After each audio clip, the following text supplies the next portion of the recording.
Unacademy. Let's crack it.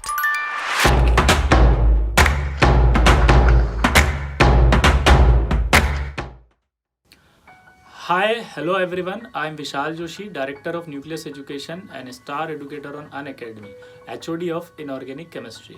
मैं लगभग 18 साल से इनऑर्गेनिक केमिस्ट्री पढ़ा रहा हूँ और इस दौरान मैंने कई सारे टॉपर्स को मेंटर किया है, जिसमें AIR 1, 2, 3, 6, 8, 10 और काफ़ी सारे टॉपर्स हैं। इसी दौरान मैंने केमिस्ट्री ओलंपियाड के अंदर भी जो बच्चे हैं उनको मेंटर किया है। उसके अंदर क्षितिज गर्ग गोल्ड मेडलिस्ट है, शार्विक मित्तल सिल्वर मेडलिस्ट है, आयुष कदम सिल्वर मेडलिस्ट है और कुशल बाबेल ब्रॉन्ज मेडलिस्ट है। मेरी एक किताब भी आती है सिंगेज पब्लिकेशन की, problems and solutions in inorganic chemistry. आज जो टॉपिक मैं आपके सामने लेकर आया हूं उसका नाम है, क्या NCERT इम्पोर्टेंट है इनऑर्गेनिक केमिस्ट्री के लिए?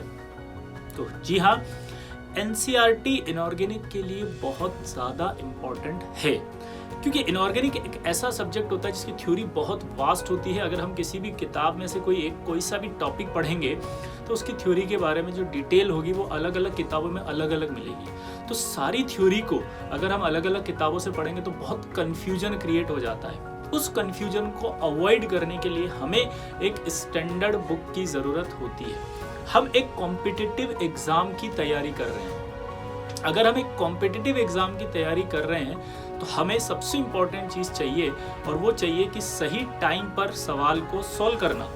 और सही टाइम पर सवाल को सॉल्व करने के लिए हमें एक सही थ्योरी पता होनी चाहिए, या एक ऐसी बुक पता होनी चाहिए जिसके अंदर लिखी हुई थ्योरी से ही आंसर जाएगा।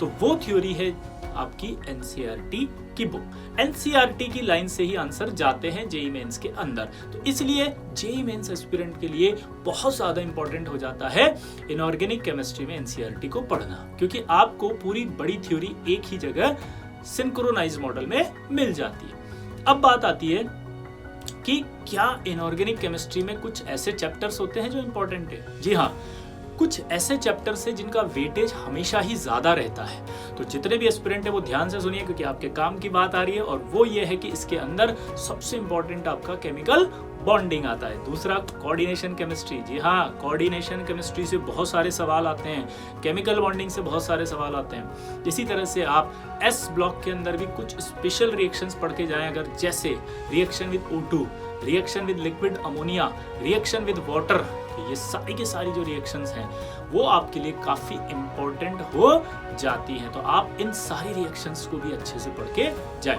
बात आती है P ब्लॉक। P ब्लॉक के अंदर बच्चे बड़े कंफ्यूज रहते हैं, लेकिन अगर आप NCERT की थ्योरी को ढंग से पढ़ेंगे तो आपको कोई कंफ्यूजन नहीं आएगा। और P ब्लॉक में कुछ टॉपिक्स होते हैं like phosphine, PH3, like oxy acids की स्ट्रक्चर्स। तो जितने भी P ब्लॉक में एसिड्स हैं उन एसिड्स की स्ट्रक्चर को आप बहुत ध्यान से पढ़कर जाइएगा। तो अगर आप ध्यान से पढ़कर जाएंगे तो आपके सवाल गलत नहीं होंगे। तो स्ट्रक्चर वाला पार्ट एसिड्स की वो ज़रूर पढ़कर जाएं, बेसिसिटी एसिड्स की ज़रूर पढ़कर जाएं।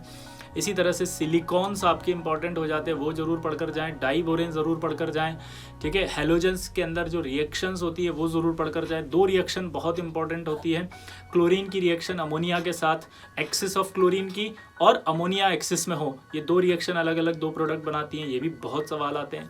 इसी तरह से जीनॉन की काफ़ी सारी रिएक्शंस आती हैं, लाइक अल्कलाइन मीडियम में हाइड्रोलिसिस, उसके यूजेस। तो ये सब चीज़ें अगर आप P ब्लॉक में पढ़कर जाएंगे तो आप बहुत अच्छा स्कोर कर सकते हैं। पीरियोडिक के अंदर लाइक आयनाइजेशन एनर्जी आप देख सकते हैं, इलेक्ट्रॉन गेन एंथैल्पी देख सकते हैं, एफिनिटी देख सकते हैं। इनके एक एक सवाल ज़रूर आते हैं। और क्वांटम नंबर में से आप इलेक्ट्रॉनिक कॉन्फ़िगरेशन ज़रूर अच्छे से पढ़ें और उससे रिलेटेड क्वांटम के सवाल करें, जैसे कोई find the number of electron having n value 2। तो इस तरह के छोटे छोटे सवाल उसमें आ जाते हैं। तो कॉन्फ़िगरेशन की हेल्प से आपको मदद मिलेगी। तो ये जो बात है, ये बात हुई आपकी इम्पॉर्टेंट टॉपिक्स की और NCERT के रोल की।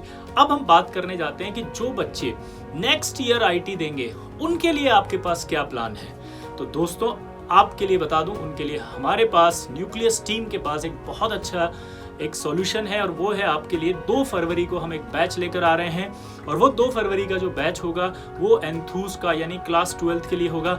लेकिन इस क्लास 12th के जो बैच है उसकी खास बात क्या है कि इसमें 11th का रिवीजन करवाया जाएगा। जी हाँ दोस्तों, 11th का रिवीजन होगा। मार्च 31 तक 11th का रिवीजन कराया जाएगा, जिसमें हम पीरियोडिक टेबल और केमिकल बॉन्डिंग क्लास 11th पढ़ाएंगे।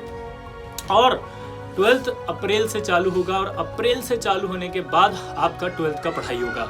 और इसकी सबसे अच्छी और ख़ास बात यह है कि इस कोर्स के लिए अगर आप IIT तक जाकर IIT की तैयारी करना चाहते हैं तो 18 महीने का सब्सक्रिप्शन आपको अनअकैडमी ने इस बार से शुरू किया है। तो आप 18 महीने का सब्सक्रिप्शन लेकर अपनी IIT JEE की पढ़ाई को सुनिश्चित कर सकते हैं। आपको मैं यहाँ बता दूं कि इस कोर्स में जो पढ़ाया जाएगा वो सेम एज कोटा ही पढ़ाया जाएगा। जो कोटा के अंदर डिलीवर होता है वैसा ही डिलीवरेंस आपको मिलेगा, मटेरियल भी आपको वही मिलेगा, शीट्स भी आपको वही मिलेंगी, टेस्ट पेपर भी आपके होंगे इसके अंदर, टेस्ट पेपर का डिस्कशंस भी आपके इन्वॉल्व हैं। तो काफ़ी सारी चीज़ें और काफ़ी एक्साइटिंग बैच आपके लिए आ रहा है ताकि आप अपनी IIT की प्रिपरेशन को अच्छा कर सकें घर बैठे। अगली बात, अगर आप सब्सक्रिप्शन लेते हैं तो न्यूक्लियस कोड अगर आप यूज करते हैं, जी हाँ दोस्तों न्यूक्लियस, जब आप सब्सक्रिप्शन लेंगे तो आपसे पूछेगा कोड, तो आपको वहां लिखना है न्यूक्लियस। अगर आप ऐसा करेंगे तो 10% आपको जो फीस होगी आपकी वो माफ हो जाएगी, 10% की आपको छूट मिलेगी। तो आप न्यूक्लियस कोड के थ्रू अगर ज्वाइन करते हैं तो आपको 10% की छूट मिलती है। तो ये जो सारी बातें हैं वो आपके लिए बहुत ही एक्साइटिंग है, बहुत ही इंपॉर्टेंट है और आपकी IIT की प्रिपरेशन के लिए बहुत ज़रूरी है। इन सभी बातों को आप ध्यान रखिए और NCERT का जो रोल है वो मत भूलिए। NCERT आपको पढ़कर जाना है, बिना NCERT पढ़े आपको एग्जाम नहीं देना है, ठीक है? तो मेरे साथ सब एक साथ बोलेंगे, लेट्स क्रैक इट।